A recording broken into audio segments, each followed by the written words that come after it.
New here at 10, all across the U.S., land is slowly disappearing due to rising sea levels. Experts believe thousands of American homes will be at risk of increasing flooding in the coming decades, and the impacts stretch far beyond the coast.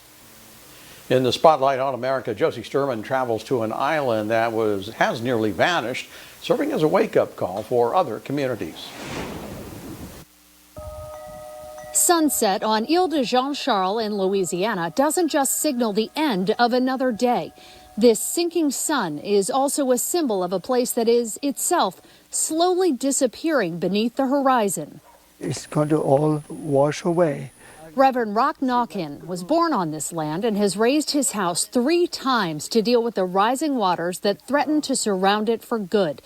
It's a short-term solution Spotlight on America saw mimicked by the 16 families that remain on this skinny stretch of land. What was once 22,000 acres is now down to about 300. The island a casualty of coastal erosion, which experts say is worsened by rising sea levels, triggered by climate change. They left us at the mercy of the Gulf. Each hurricane took its toll.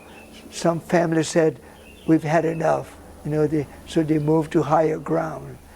The only other option is to watch the water advance, with communities well beyond Louisiana facing a shrinking coastline. You might say that Ile de Jean-Charles is a canary in the coal mine.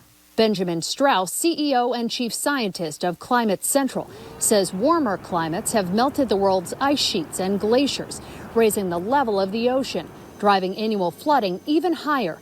That leaves cities, he says, in big trouble. Boston, New York, and Norfolk, Virginia, just to name a few.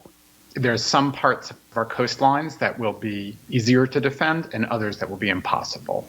That's why threatened cities like Charleston, South Carolina, are taking action, trying to fight the slow sea crawl. You can see it on this projection map. The expanding areas of red show the places that could face increasing annual flooding as decades go by. And check out these other already endangered cities like Cape May, New Jersey, Mobile, Alabama, and Savannah, Georgia.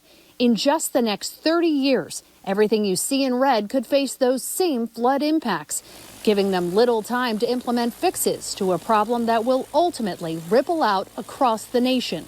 If I'm someone who lives inland in the United States, why should I care about this issue, and does it have an impact on me? Look, all of our trade comes in through our ports. Our ports are on the coast, so that's one impact. Also, people who do get displaced, they've got to move somewhere. So those people flows are going to affect inland populations as well.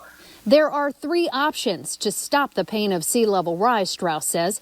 Defend with construction of levees or dunes, make accommodations like putting homes on stilts, or relocate populations altogether.